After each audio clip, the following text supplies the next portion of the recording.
Hello once again, Bakugan Brawlers. So, found another one of the newer Bakugans. This is Darkus Cloptor, and it's a Darkus Bakugan, so I'm already excited to open it up. The part that really weirds me out is that if you look at the packaging, Darkus Cloptor's eye is separate from the Bakugan, and that's part of the packaging, so it's intentional. It's just, why? Is there gonna be instruction? I mean, if you look at the back, it shows that, like, the part that you are directly facing is going to be slapped on there, but still, that's just so strange. Like, a detachable part? I'm gonna lose it. I swear, I am going to lose the eye. Sooner or later, it's gonna happen. But let's see what's inside. Oh my goodness. No, it doesn't. Oh, what? Okay, so here's Cloptor without the eye, and inside there's a little latch, like a little hinge, and you're just supposed to rest the eye inside of it. It's just gently holding on to it. As far as I can tell, that's it. There it goes. Yeah, that's really it. It doesn't say anything else. It's just... Also, the colors on the sheet doesn't match the colors on the eye. You know, who cares, but that's it. It's just... Really? What? Why is this more sound than just putting it on? Is it supposed to be just like a gag, or you don't know? Okay, well, let's I guess we figure out how to close it. Okay, I managed to get it. He is a complicated little dude. This is what he looks like when he's in his sphere form. You know, it's actually kind of cool. It's more bat-like than anything else. Why haven't they made Bat Bakugan?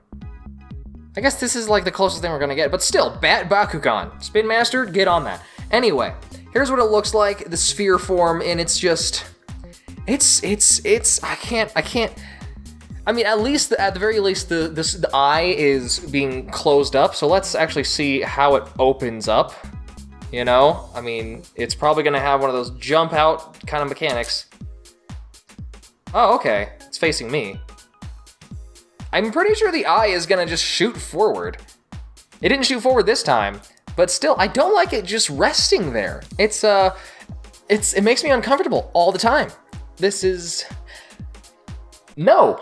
Why? Anyway, this is how you close it. So check this out. You gotta take its little weird fang things that are coming around its eye, push them down, take the wings. You take the wings that are on the bottom, the longer wings, and use those to cover up the little, it's hard to see, the little fang thingamajiggers. Then you take the smaller wings on top and hold them down. Now you have them. Now you can just hold on to it as it is. And this part, the actual magnet piece, is last. You take the tail and wrap it around all the way, and then you take the magnetic piece and latch it all together. Latch it all together. Latch it. Okay, that's basically how you close Scorpios. Cloptor. Two other Bakugan you get is a Pyrus and an Aquas. We're gonna find out what these are. The Pyrus Bakugan is, I already know what it is. It's a little Tertonium. It's a tiny little Tertonium. It's a Pyrus Tertonium. We got Raphael of the Teenage Mutant Ninja Turtles guys. We got him. It's happening. I'm making Teenage Mutant Ninja Tertoniums. This is gonna be great. So, you know, I don't know how much more you can glean from this, but it's another Tertonium. It's the Pyrus version. If you like Pyrus Bakugan, I assume this is right up your alley. Aquas Bakugan, however, is, let's find out. Oh, it's Serpentese. Oh, well, shucks, it's a core Serpentese. Alrighty then. I wasn't expecting a Serpentese, but sure. You know, sometimes the core Bakugan are slightly better than the Ultra Bakugan, just because their evolutions and their support in the game is sometimes stronger, which is a little strange. And I don't understand how they managed to balance the Ultra's toys with the card game and which ones are more desirable. Because you know that the strength of a Bakugan in the game is going to reflect the sales of that Bakugan, and it's kind of. Do they have to do math on like which Bakugan, the weak ones that they just make less of, That's always been a question in my mind. But now let's actually look at the cards and see which ones are the most strategically viable. First one we have is the Pyrus Tertonium, which is a 500 B power and 1 damage. Pretty typical of a Pyrus Bakugan, lots of power. But if it lands on a DNA strand core, it gets +5 damage. So, and both of its cores, by the way, are DNA strands, so that makes sense. So this, I actually think this is a pretty strong card. I like this card. Especially when it tries to guarantee as much of the DNA, the desired core. Tertoniums are great, okay? Next is Cloptor Ultra, which is a 600 B power, 4 damage Bakugan, but it says, if you're the victor, you must discard a card, which can be good and bad. You know, there is the sacrifice mechanic, and I think it's relevant to the sacrifice cards. If it's discarded, then into the discard, then you can play it for free. So this is deceptive. It could be good, but there's still not enough sacrifice support in the game right now. So right now, Cloptor is not a good card. It can become good, so keep that in mind. Next is Aqua's Core Serpentes, a very simple Bakugan, only has 300 B power and 4 damage. There is slightly better Bakugan out there.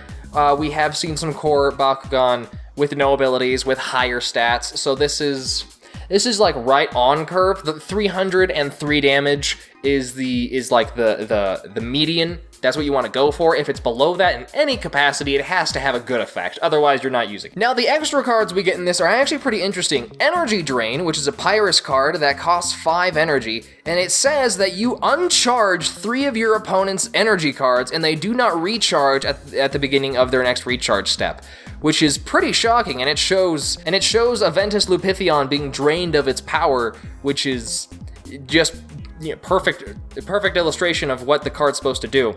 So this is I like this. I'm not sure how viable it is, because you have to pay 5 in order for your opponent to lose 3. It can be good in clutch situations where it's like you're good at the metagame, you know what your opponent has in their hand, you know if you make it to where they can't pay for it next turn, you can survive another turn and really ruin them. So this could be good, but I don't feel like it's good right now. I need to test this out. This is a very iffy card. Next we have Hydro Barrage, a 3-cost energy Aquas card, an action card that says draw card, which is always good, but it also says flow. If you have played another card this turn, you get plus 500 B power. That's a solid card. That's yes. And it's Aquas, that's like their entire mechanic, so I like Hydro Barrage. I may actually throw that in my deck. Next we have Anchor Strike, which is very strange to me, and I feel, no, it's a common card. I feel like it should be better. It costs 0 and it reduces 2 damage. So I guess that's great, because it's free, and with Aquas, it's just, you can get the flow mechanic out there, no problem, because it's 0. But no, it won't really work that well, because you're only going to really reduce the damage of an attack if you've lost the brawl, and the flow mechanic, well, at least on Hydro Barrage for the 500 B power, it could be useful with other cards, not Hydro Barrage. So that's the entire starter pack. Now let's get some good shots of those new Bakugan. Bam!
That's everything I have for this video.